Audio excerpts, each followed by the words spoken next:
Esiet sveicināti atpakaļ manā kanālā. Mani sauc Anželika Gudriniece, esmu neiroloģe, un šeit mēs runājam par atmiņu, kognitīvajām funkcijām un smadzeņu veselību kopumā.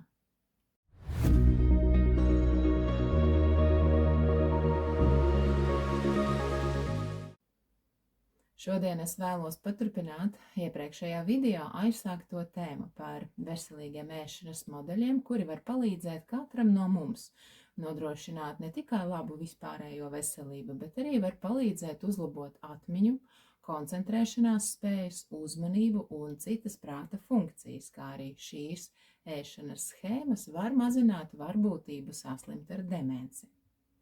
Un šodien es stāstīšu par 4 ēšanas stratēģijām, un sāksim ar DEŠ diētu. DEŠ dietas abreviatūras atšifrējumu jūs redzat savā ekrānā. Un šī diēta speciāli tika izstrādāta un savu efektivitāti pētījumos pierādījusi arteriālas hipertenzijas ārstēšanā, kā arī kardiovaskulāro risku mazināšanā. Ēšanas plāns ir līdzīgs kā vidusjūras dietai, bet pamatā sastāv no pārtikas produktiem ar zemu nātrija saturu, kā arī ierobežotu cukuru daudzumu un brīvā sāls lietošanu. Tas viss samazina arteriālā asinsspiedienu un tādējādi mazina gan insulta, gan infarkta, gan cukura diabēta, demences un neirokognitīvo traucējumu risku. DEŠ diētā uzsvers ir uz pilngraudu produktiem, augļiem, dārzeņiem, liesa piena produktiem. Mērenās devās tiek uzņemta zivs, putnu gaļa un pākšaugi, un pavisam nelielā daudzumā var lietot sarkano gaļu, saldumus un taukus. Ir konstatēts, ka vidusjūras un DEŠ diētas ticami samazina lipīdu jeb tauku līmeni asinīs, kas samazina insultu un vaskulārās demences varbūtību. Plus šīs abas diētas mazina arī mirstību no insulta, kā arī aizkavē kognitīvos traucējumus, tā skaitā cilvēkiem gados. Par vidusjūras diētu un tās ietekmi uz prāta spējām es stāstīju iepriekšējā video.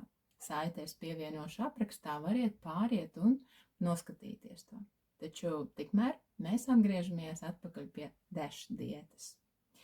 Pētījumos ir pierādīts labāks pozitīvs efekts no DEŠ diētas, ja papildus tiek arī mazināts svars caur regulāriem aerobiem vingrinājumiem un kaloriju ierobežošanu. Tā ir konstatēts, ka gan cilvēkiem, kuri tikai ievēroja DEŠ diētu, gan tiem, kuri vēl papildus arī reducēja svaru uz DEŠ dietas fonu, abām šīm grupām nozīmīgi normalizējās asinsspiediens un uzlabojās motorās funkcijas. Taču tiem cilvēkiem, kuri vingroja un mazāk uzņēma kalorijas uz DEŠ dietas fona, vēl uzlabojās arī pirmām kārtām izpildu funkcijas, tas ir lēmumu pieņemšana, cēloņsakarību izpratne, plānošana, kļūdu labošana, darba atmiņa, kā arī uzlabojās atmiņa un mācīšanās spējas. Otrām kārtām šīs pozitīvais aspekts uz DEŠ diētas kopā ar svara mazināšanu, uzlabojās svars kā tāds un arī uzlabojās citi kardiovaskulārie marķieri, kā mazinājās asinsvadu rigiditāte, jeb sieniņas cietības pakāpe, mazinājās nejūtība, jeb rezistence pret insulīnu, kā arī uzlabojās sirds kreisā kambara izsviedes funkcija, proti sirds ir sākusi strādāt efektīvāk. Tāpēc ieteikums, ja pieturaties pie DEŠ diētas, ir arī mazināt kalorāžu un regulāri vismaz 3 reizes nedēļā sportot sev tīkamā veidā, nodrošināt aerobo slodzi, piemēram, caur nūjošanu, peldēšanu, velobraukšanu un tam līdzīgi. Tagad izskatīsim uzturu modeli, kas tika izstrādāts tieši smadzeņu veselībai, lai uzlabotu kognitīvās spējas un reducētu Alzheimera demences risku. Un tā ir MIND diēta. Arī šīm nosaukuma abreviatūrai atšifrējumu jūs redzat uz ekrāna. Un pēc būtības tas ir tāds mikslis, kur ir apvienots labākais no vidusjūras un DEŠ diētām. MIND diētas ietvaros uzsvers ir uz ogām, zaļajiem lapu dārzeņiem, taču MIND diētā netiek akcentēts liels augļu patēriņš, kā tas būtu vidusjūras un DEŠ diētās. Netiek uzņemts arī liels piena produktu kvantums, kā DEŠ diētas gadījumā, un ir arī ierobežota kartupeļu uzņemšana, kā arī pieturās pie zivs uzņemšanas 1 reizi nedēļā. Jo atcerēsimies, ka vidusjūras diētas gadījumā treknās zivis jāuzņem vismaz 2 reizes nedēļā.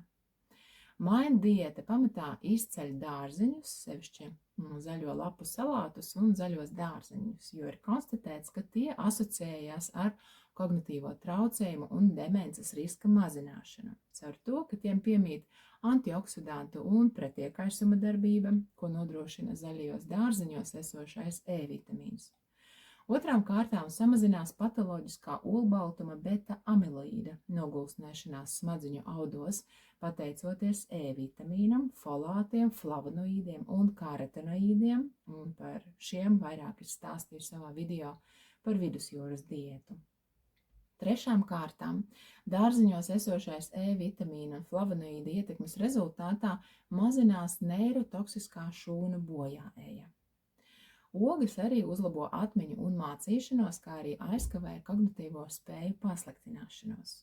Savukārt augļiem nav konstatēts pozitīvais efekts uz mentālo sfēru, tāpēc maina diētas sastāvā augļu praktiski nav. Treknās zivis šīs diētas ietveros pietiek uzņemt 1 reizi nedēļā, lai reducētu demences risku, bet lietojot zivi uzturā biežāk, lielāks efekts uz prāta spējām nav novērots. Un tagad es nosaukšu Mind diētas schēmu, kas uzskatāmi parāda, ko un cik bieži nedēļas ietvaros ir jāuzņem. Tā zaļo lapu dārzeņu un salāti jāuzņem katru dienu.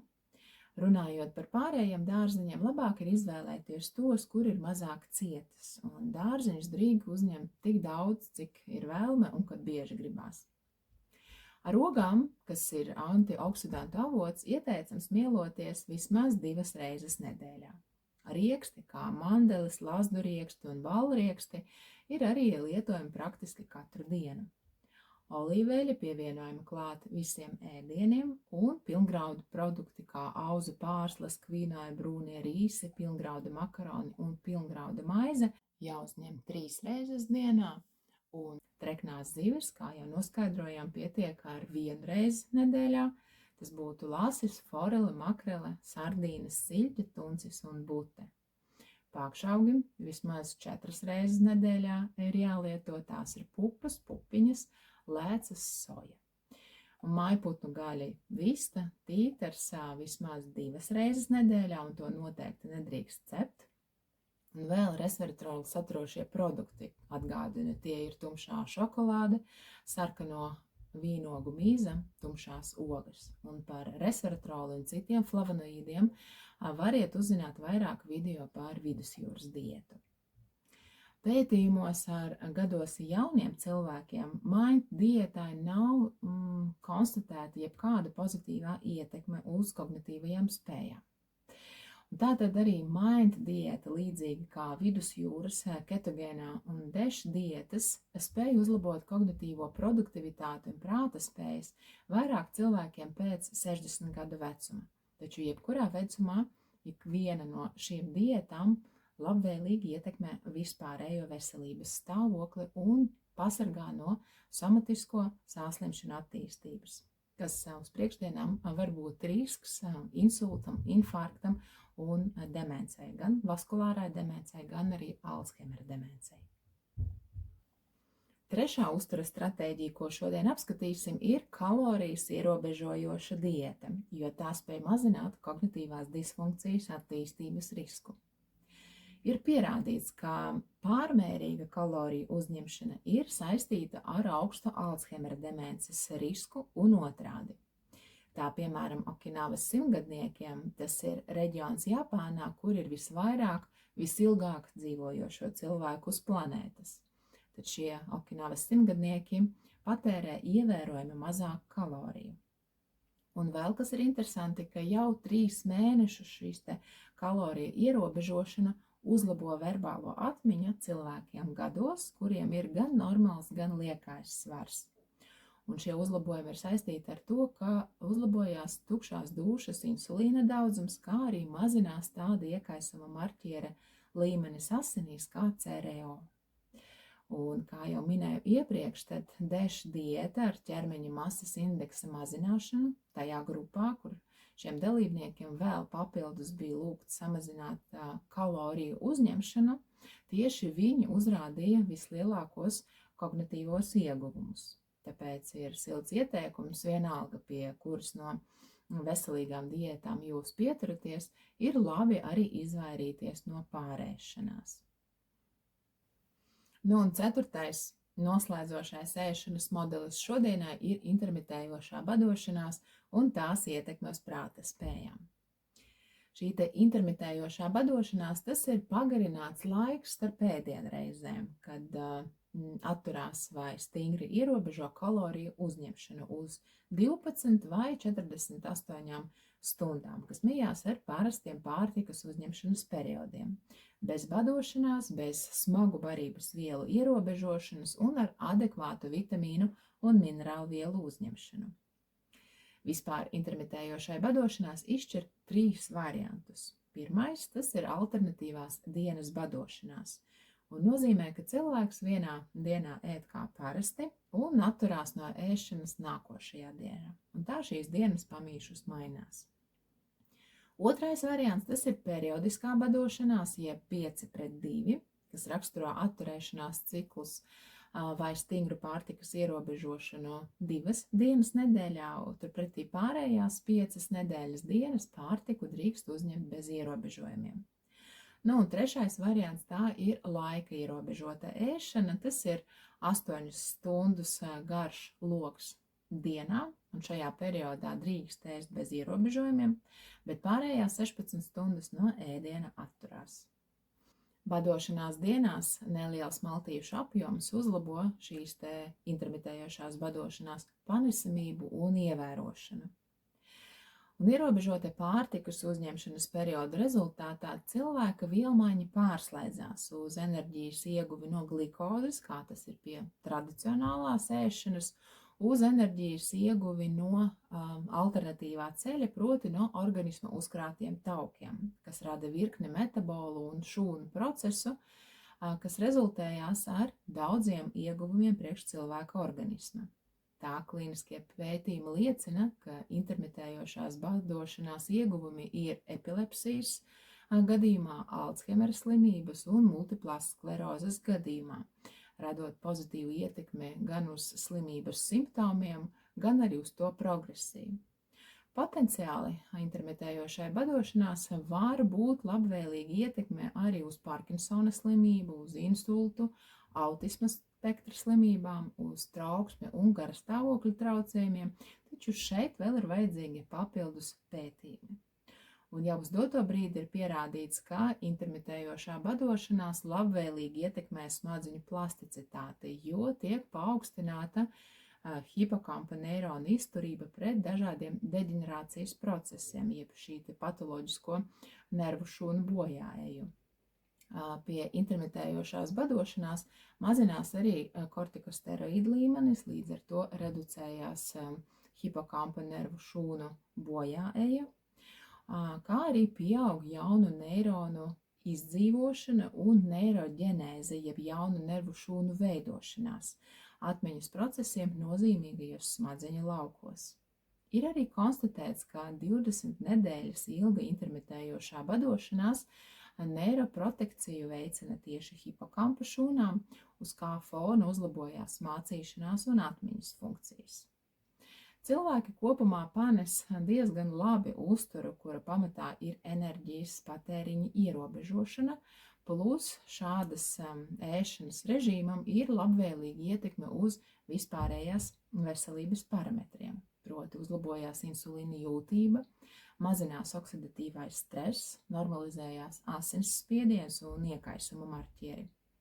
Veselīgiem cilvēkiem nav īsti novērota intermitējošās badošanas ietekme uz īslaicīgās un ilglaicīgās atmiņas uzlabošanos, taču šī ēšanas modeļa ietveros var būt ar pozitīvu ieguvumu vēlākā dzīves posmā, jo šī badošanās palielina insulīna receptoru jūtību, tādā veidā mazinot cukura diabēta risku un veicina cirkādiskā gēna ekspresiju, kas ilgtermiņā mazina iespējamo miega traucējumu iestāšanos, kuri ar laiku arī var novest pie atmiņas un citiem kognitīviem traucējumiem. Jāpiebilst, ka intermitējošā badošanās uzlabo veselības un dzīves ilguma rādītājus, jo uzlabojās vielmaiņas procesi. Un ir sagaidāms, ka intermitējošā badošanās apvienojumā ar uzturvielām, kas veicina smadzeņu veselību, piemēram, vidusjūras dietu vai mind dietu, dos vēl pozitīvākus rezultātus, taču nevienā pētījumā tas pagaidām vēl tieši nav pārbaudīts. Tās bija 4 uzturas stratēģijas, kuras spēja nodrošināt un uzturēt labu fizisko veselību jebkurā vecumā, plus uzlabot arī kognitīvās funkcijas un mazināt insulta, infarkta, cukura diabēta, aptaukošanās un demences risku vēlākos mūža gados. Priecāšos palasīt jūsu komentārus, vai esiet ievērojuši kādu no šodien apskatītām diētām, varbūt tikko dzirdētājs jūs ir pamudinājis izmēģināt kādu no šīm stratēģijām. Būšu gandarīta. Un droši arī rakstiet komentāros par sevi interesējošām tēmām, ko gribētu dzirdēt, es noteikti tās iekļaušu savā tēmu sarakstā. Aicinu jūs arī pierakstīties kanālam, kas to vēl nav izdarījis, lai būtu pirmie, kas uzzina par jaunāko šeit. Man ir arī Instagram un Facebook tematiskie profili, kur informācija iznāk katru dienu un ir daudzveidīga un par dažādām tēmām saistībā ar smadzeņu veselību, kas šeit video formātā nav apskatītas. Droši piesekojiet pēc šiem QR kodiem vai linkiem, kas atrodami profilā. Un atceramies, ka smadzenēm draudzīgs uzturs ir tikai viens no faktoriem, kas pozitīvi iespaido kognitīvās spējas un atmiņu. Nozīmīga loma ir arī citiem dzīvesveida faktoriem, piemēram, regulārām un kvalitatīvām fiziskām aktivitātēm, sociālai iesaistei, izaugsmei un citai prāta spēju stimulācijai, kā arī kopējam veselības stāvoklim. Man šodienai tas ir viss. Paldies, ka pavadījāt šo laiku kopā ar mani. Ar prieku gaidīšu jūs atpakaļ un uz drīzu tikšanos.